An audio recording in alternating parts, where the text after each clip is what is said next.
परम पूज्य सतगुरु कबीर साहब जी के चरणों में बारंबार वंदन करते हुए साहब जी का एक छोटा सा शब्द है।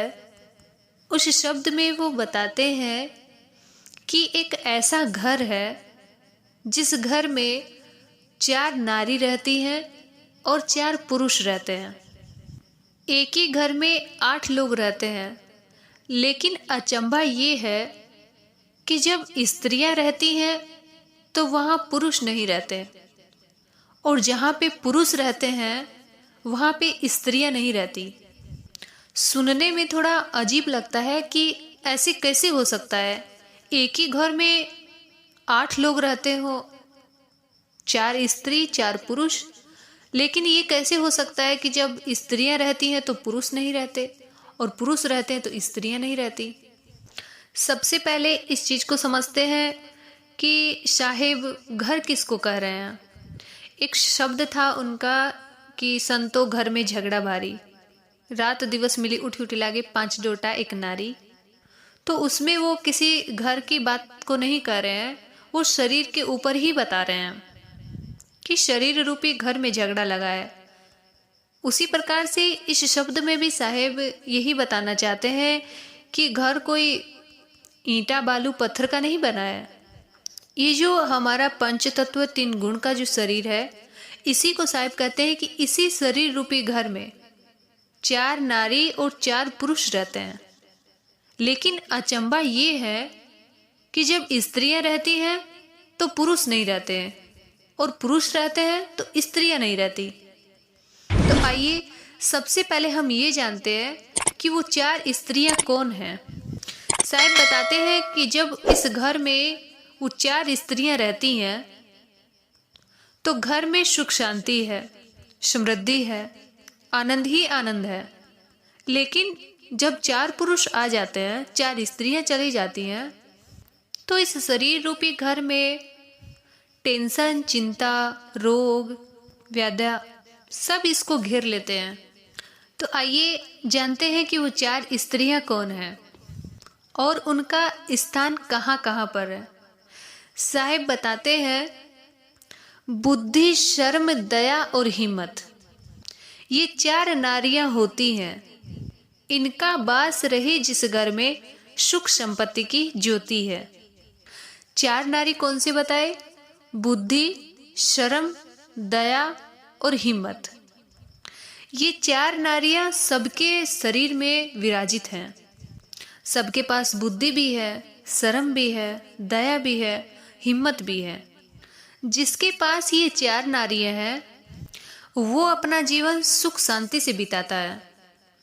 बुद्धि है तो गलत संगति में नहीं बैठेगा, बुद्धि है तो विचार विवेक के साथ कोई कार्य करेगा, अपनी बुद्धि का प्रयोग करके नई नई वस्तुओं की खोज करेगा, क्योंकि बुद्धि के साथ में सद्बुद्धि भी रहती है। नंबर 2 पे है शर्म, व्यक्ति को निर्लज भी नहीं होना चाहिए। नंबर 3 पे है दया और नंबर 4 पे है हिम्मत। साहिब कहते हैं ये 4 जिसके घर में रहते हैं उस घर में सुख और शांति रहती है। लेकिन इन चारों का निवास स्थान कहाँ पे है? जैसे हम सभी जान लिए हैं कि शरीर में 4 नारी रहती हैं, लेकिन इन 4 नारियों का स्थान कहाँ कहाँ पर है? सबसे पहले आता है बुद्धि। बुद्धि का मस्तिष्क में वासा। शर्म नैण का मोती है। शर्म का निवास स्थान कहाँ पे है? आंखों पे है। दया हृदय में वास करे, हिम्मत गोडा दे समाती है।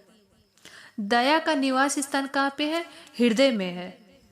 हृदय में दया निवास करती है। और नंबर 4 है हिम्मत, वो कहाँ पे है? उनका निवास स्थान हमारे घुटनों में। साहिब कहते हैं बुद्धि मस्तिष्क में रहती है, शर्म आंखों का मोती है, दया हृदय में वास करे, हिम्मत गोडा दे समाती है। हिम्मत हमारे घुटनों में रहती है और दया हमारे हृदय में निवास करती है। अब आप विचार करिए बंधुओं, जिस व्यक्ति के पास बुद्धि भी है, शर्म भी है, दया भी है और हिम्मत है, ये 4 जिस पुरुष के पास है, ये 4 नारियां, स्त्री और पुरुष दोनों के पास अगर ये 4 नारियां हैं तो उनका जीवन सुखमय जीवन है। 4 नारियां और इन चारों का निवास स्थान साहिब बता देते हैं लेकिन अब वो 4 पुरुष कौन हैं, उनका निवास स्थान कहाँ पर है, और वो जब इस शरीर रूपी घर में आ जाते हैं तो ये 4 नारियां चली जाती हैं, और जब तक ये 4 नारियां रहेंगी तब तक वो 4 पुरुष नहीं आएंगे। तो जानते हैं 4 पुरुष कौन हैं। 4 नारियां तो हमने जान लिया, बुद्धि, शर्म, दया और हिम्मत, ये 4 नारियां होती हैं। इनका निवास स्थान भी पता हो गया। लेकिन अब वो 4 पुरुष कौन से हैं? क्रोध, कामदेव, पाप, बुढ़ापा, ये 4 पुरुष होते हैं। क्रोध, कामदेव, पाप और बुढ़ापा। जब ये चारों जिस शरीर में आ जाते हैं तो वहां से 4 स्त्रियां गायब हो जाती हैं, क्योंकि इन चारों का स्थान कहाँ पर है? जहां पे 4 नारियों का है वहीं पे 4 पुरुषों का स्थान है। जैसे बुद्धि का मस्तिष्क में बसा है, लेकिन साहब कहते हैं जब क्रोध मस्तिष्क में आता है तो बुद्धि वहां से भाग जाती है। आप विचार करिए बंधुओं, क्या कभी कोई व्यक्ति क्रोध में या गुस्सा में सही निर्णय ले पाता है? क्योंकि क्रोध में लिया गया कोई भी निर्णय व्यक्ति के लिए हानिकारक होता है। जिस व्यक्ति को ज्यादा क्रोध आता है तो उसका बुद्धि काम नहीं करता, सोचने समझने की क्षमता खत्म हो जाती है। लेकिन जिसके पास बुद्धि रहेगा तो सोच विचार कर बोलेगा, सोच विचार कर कोई कार्य करेगा। लेकिन जब क्रोध बढ़ जाता है तो व्यक्ति अपना होश खो बैठता है, अपनी वाणी का होश खो बैठता है, किसको क्या कहना होता है और क्रोध में क्या कह देता है। क्रोध में व्यक्ति किसी को मार देता है, किसी के ऊपर हाथ उठा देता है, किसी को गाली दे देता है। एक अकेला क्रोध और उसके साथ में कितने अवगुण आ जाते हैं, व्यक्ति के अंदर कितने विकार भर जाते हैं केवल क्रोध के चलते। लेकिन जहां पे बुद्धि रहती है वहां पर क्रोध का कोई स्थान नहीं रहता, क्योंकि बुद्धिमान व्यक्ति अपनी बुद्धि से कार्य करता है, सोच समझ कर बोलता है, बोलने से पहले तौलता है कि मेरी कही हुई बातों का कहीं सामने वाले को बुरा ना लग जाए, वो विचार करके बोलता है। लेकिन जो क्रोधी व्यक्ति रहेगा वो कभी ये सब विचार नहीं करता। अगर विचार करेगा तो उसके अंदर क्रोध पैदा ही नहीं होगा। और क्रोध क्यों जन्म लेता है? अज्ञानता के कारण। जिस व्यक्ति के अंदर अज्ञानता है वो व्यक्ति सबसे ज्यादा क्रोधी होता है, क्योंकि उसे ये जानकारी नहीं कि क्रोध करने से केवल मेरी ही हानि होता है, मेरा ही बल बुद्धि विवेक सब घट रहा है। जो व्यक्ति इतना चिंतन कर लेगा तो उसको क्रोध आएगा ही नहीं। तो साहब यही समझाते हैं कि जिस व्यक्ति के अंदर क्रोध रहता है वहां बुद्धि काम नहीं करती, वहां बुद्धि चली जाती है वहां से, क्योंकि दोनों का निवास स्थान एक ही जगह है। मस्तिष्क में क्रोध का भी स्थान है और बुद्धि का भी स्थान है। लेकिन अब हमें विचार करना है कि हमें बुद्धि को रखना है या क्रोध को रखना है।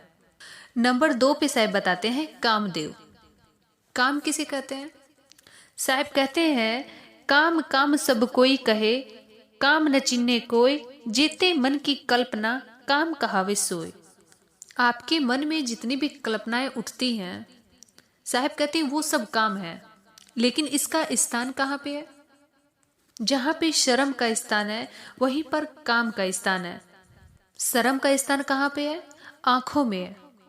और जहां आंखों में काम बस गया हो तो वहां पे शर्म कैसे रह सकती है? क्योंकि इन्हीं आंखों से हम सामने वाले को देखते हैं और अपने मन में उसके प्रति गलत भावना पैदा कर लेते हैं। जैसे आज समाज में देखा जाता है कि लड़कियां जब रास्ते से जाती हैं तो कितने लड़के ऐसे होते हैं कि उनको गलत निगाह से देखते हैं, अपनी बहन को बहन की नज़र से देखते हैं, लेकिन दूसरे की बहन को गलत दृष्टि से देखते हैं। क्योंकि उनकी आंखों में अब शर्म नहीं, उनकी आंखों में अब लज्जा खत्म हो गई है। अब वहां पर आकर कौन बैठ गया है? कामदेव आकर बैठ गए हैं। साहब बताते हैं कामी लज्जा ना करे, मन माही आह्लाद, नींद न मांगे साथरा, भूख न मांगे स्वाद। कामी के बारे में साहब क्या बताते हैं कि कामी कभी लज्जा नहीं करता। अगर उसके सामने उसकी माँ की उम्र की भी स्त्री खड़ी रहेगी तो उसके प्रति भी उसकी गलत भावना है। जैसे अधिक निंद्रा में अगर कोई व्यक्ति हो जिसको बहुत ज़्यादा नींद लगी हो, तो वो जगह नहीं देखेगा कि मेरे को कहाँ सोना है कहाँ नहीं सोना है। उसको तो केवल नींद से मतलब है कि मेरे को सोना है, मेरे को नींद आ रही है, वो जगह को नहीं देखता है। जैसे भूखा व्यक्ति होता है, अगर उसको खाने को कुछ भी दे देंगे तो वो खा लेगा, उसको अपनी भूख मिटानी है। अगर पेट भरा हो किसी व्यक्ति का, उसको अगर खाना देंगे तो 10 प्रकार के नखरे करेगा। तो साहेब जी के कहने का मतलब ये है कि जैसे निंदा में जो व्यक्ति रहता है उसको जगह से नहीं मतलब रहता, और जो व्यक्ति भूखा रहता है उसको स्वाद से कोई मतलब नहीं रहता। उसी प्रकार से जो कामी व्यक्ति रहता है, निर्लज व्यक्ति रहता है, तो उसके सामने अगर उसकी बहन की उम्र की, उसकी बेटी की उम्र की, अगर उसकी माँ की उम्र की, दादी की उम्र की कोई भी अगर स्त्री रहती है तो उसके प्रति उसकी गलत भावना पैदा हो जाती है। लेकिन जिसके पास शर्म रहेगी वो तो विचार करेगा ना कि ये मेरी बेटी की उम्र की है, इसके साथ मुझे जैसा मैं अपनी बेटी के साथ व्यवहार करता हूँ वैसे ही करना चाहिए। ये मेरी बहन की उम्र की है तो मेरी ही बहन लगेगी, तो मैं अपने भाई होने का कर्तव्य निभाऊं। माँ की उम्र की है तो एक बेटे का माँ के प्रति क्या कर्तव्य होता है, उस भाव से वो देखेगा। जो व्यक्ति लज्जावान होगा वही, लेकिन जिसके जीवन में शर्म नाम का कोई चीज ही नहीं हो, ऐसे कामी पुरुष नीच ऊंच कुल को नहीं देखता और ना ही अपना संबंध देखता कि मेरी उम्र क्या है, सामने वाले की उम्र क्या है। वो सब तरह की स्त्रियों को गलत दृष्टि से ही देखता है, जो व्यक्ति कामी रहेगा। अब साहब बताते हैं कि नंबर 3 पे आता है पाप।